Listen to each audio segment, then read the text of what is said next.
Following the end of World War II in the 1940s, tensions rose between the USSR and the United States. Purportedly worried about the possible spread of communist or Soviet ideology throughout the world, the United States championed a policy of containment, aiming to halt the spread of communism.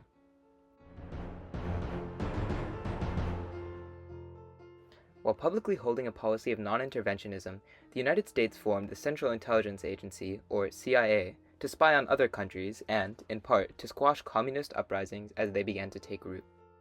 With the election in 1952 of President Dwight D. Eisenhower, geopolitical dynamics began to change as the United States foreign policy became increasingly interventionist. While the United States justified its foreign intervention in the Cold War era by employing the excuse of containing the spread of communism, those in power actually leveraged CIA intervention to further both personal and national capitalist interests. In this way, the CIA's actions during the Cold War were, on the whole, performative and served to influence public opinion of the US both at home and abroad.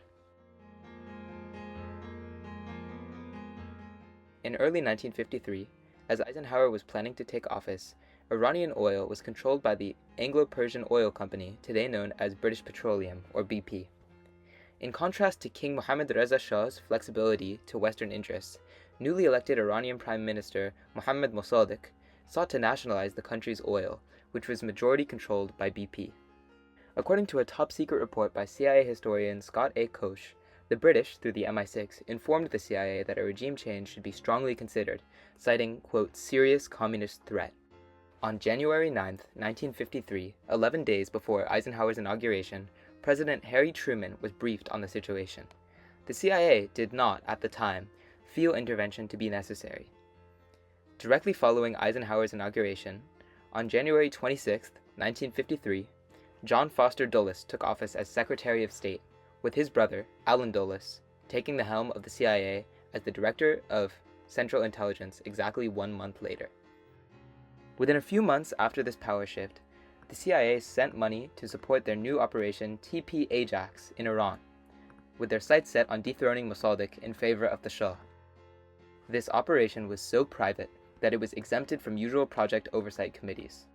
According to Stephen Kinzer in his book Overthrow, one operative on the ground, CIA Chief of Middle East Operations Kermit Roosevelt Jr., was paid large sums to plot the regime change. Roosevelt Jr., the grandson of Theodore Roosevelt, noted that, quote, what they had in mind was nothing less than the overthrow of Mossadegh, and they wanted to start immediately.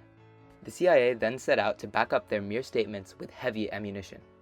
According to the CIA's Iran branch chief, John Waller, the agency had, quote, stockpiled enough arms and demolition material to support a 10,000-man guerrilla organization for 6 months.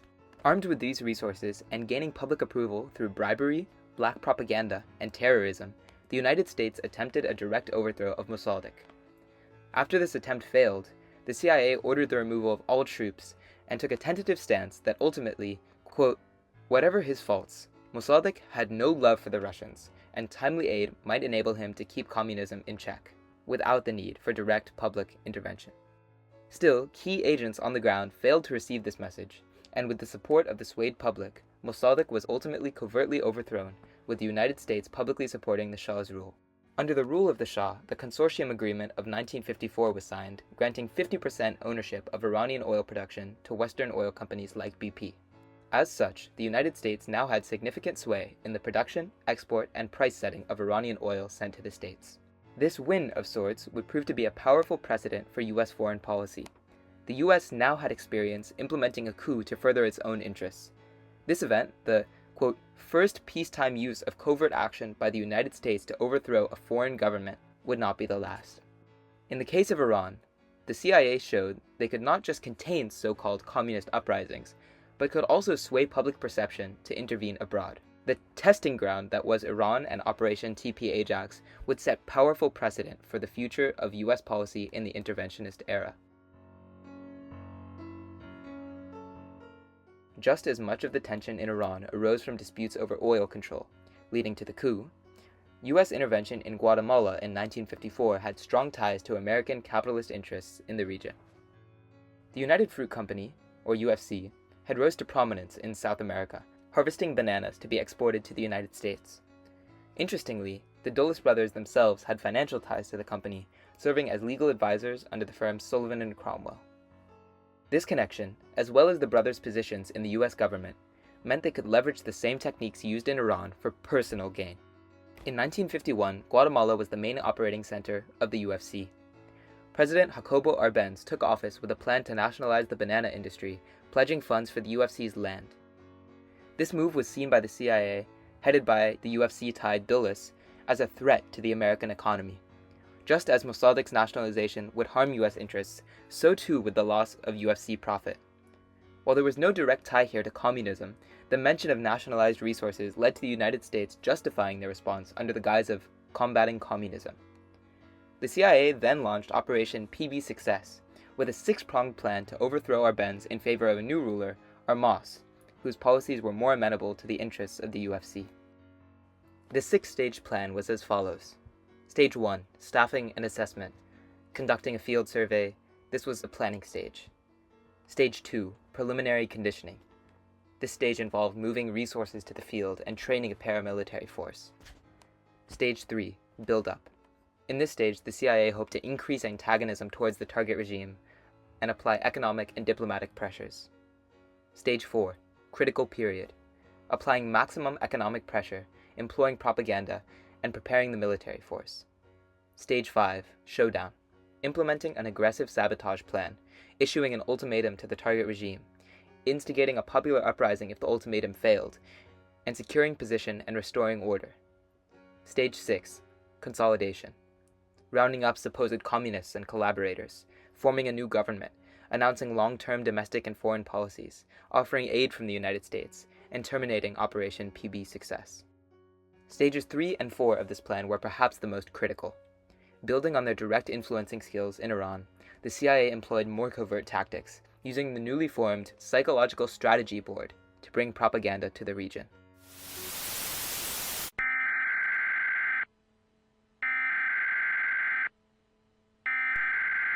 We interrupt our program to bring you this important message.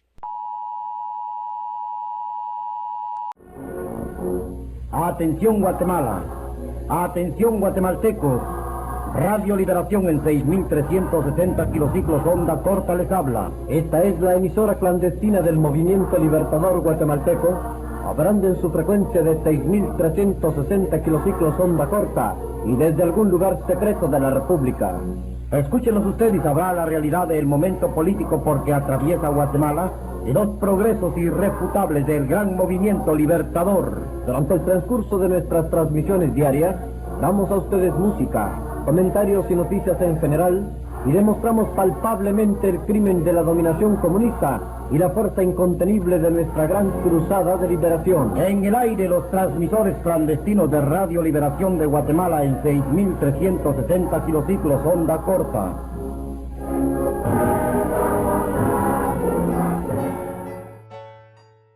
The radio introduction you just heard was, in fact, a propaganda tool produced by the CIA, with US government codename Sherwood.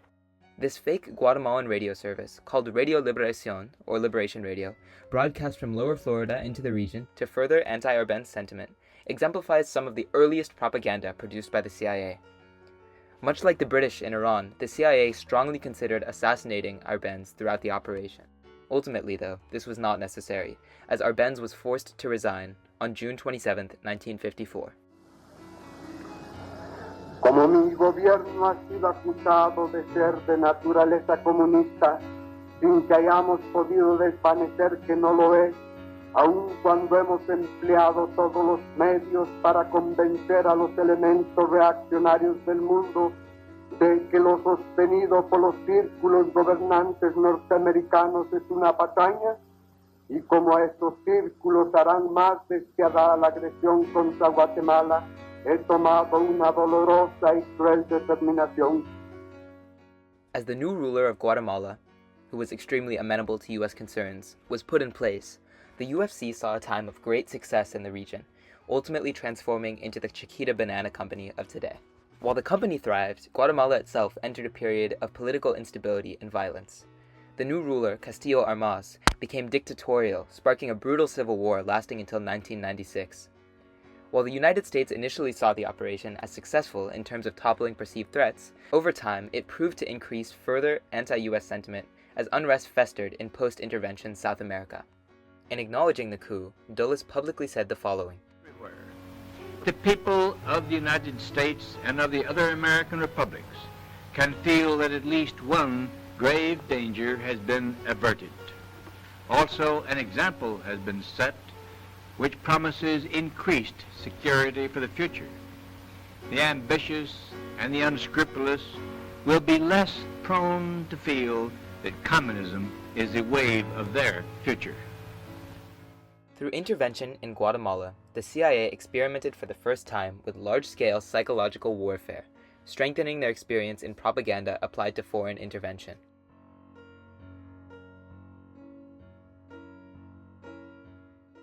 Almost a decade later, with the Cold War having erupted into hot proxy wars, a lot had changed. Both Dulles brothers were now out of the picture, with John Foster Dulles passing away in 1959 and Allen Dulles being fired in 1961 following the fiasco of the Bay of Pigs invasion.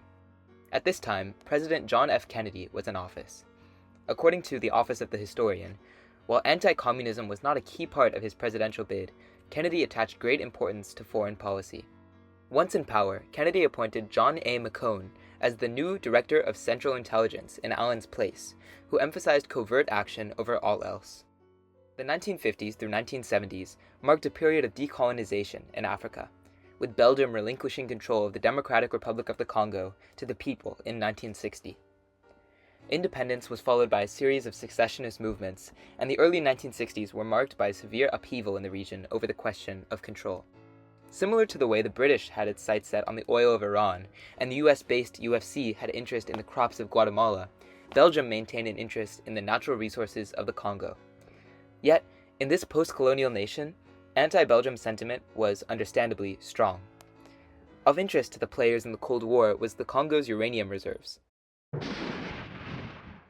Over a decade prior, the United States had detonated the world's first atomic bomb in Hiroshima during World War II, using uranium-235 to detonate the device. The USSR and United States both demonstrated nuclear capability through the use of uranium, and leveraged their nuclear power in a doctrine known as mutually assured destruction, deterring action from the other side with the promise of tragic payback. Thus, uranium reserves such as those in the Congo proved important places to secure. In June of 1960, the people of the Democratic Republic of the Congo elected Patrice Lumumba as Prime Minister. He advocated for national control of the country's natural resources, including the precious uranium. Unlike the cases of Iran and Guatemala, the United States viewed nationalization of this resource as a significant threat in the context of the Cold War. Fear that the Soviets might get their hands on this dangerous resource prompted the United States to intervene. As part of the operation, the CIA included all the techniques they had learned in previous operations. For example, they funded propaganda campaigns, such as the Voice of America, to sway public opinion. Lumumba's rejection of Belgian interference in the DRC and openness to Soviet intervention to support his cause made the CIA increasingly worried about the prospect of his continued power in the region. The CIA launched Project ZR Rifle and initially considered ordering their asset with codename QJ Win to assassinate Lumumba as early as 1960, revealing how dire they viewed the situation to be. Though that plan was shot down, another officer, the CIA station chief planted in the Congo, noted he was later given, quote, rubber gloves, a mask, and a syringe, and was directed to fatally poison Lumumba. Ultimately, the CIA was not able to undergo their operation, as Lumumba was arrested and subsequently executed by Congolese forces in 1961. With only a single golden tooth taken as a trophy remaining, it is clear that his execution was brutal. Whereas the CIA was more performative in the cases of Iran and Guatemala, the United States' proposed actions in the case of the DRC were more in line with their purported cause of containing communist influence across the world. In this case, fear of Soviet threats were perhaps the most valid, given the resources at stake and Lumumba's looming threats. In the aftermath of this overthrow, the Congo saw a period of severe economic instability. The effects of the overthrow lasted for decades, and the US continued to send aid to the region. Building on everything the CIA learned from the other coups in Iran and Guatemala, they were fully committed to involving themselves in the Congo, and were ultimately able to effectively alter the political environment of the DRC, affecting tensions for years to come.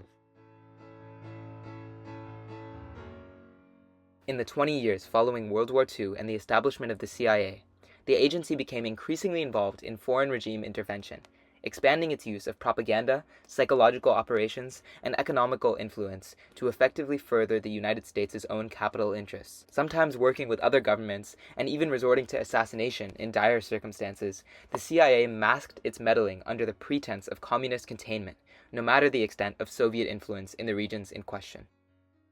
Much of the story of early Cold War-era intervention is intertwined with the story of the Dulles brothers.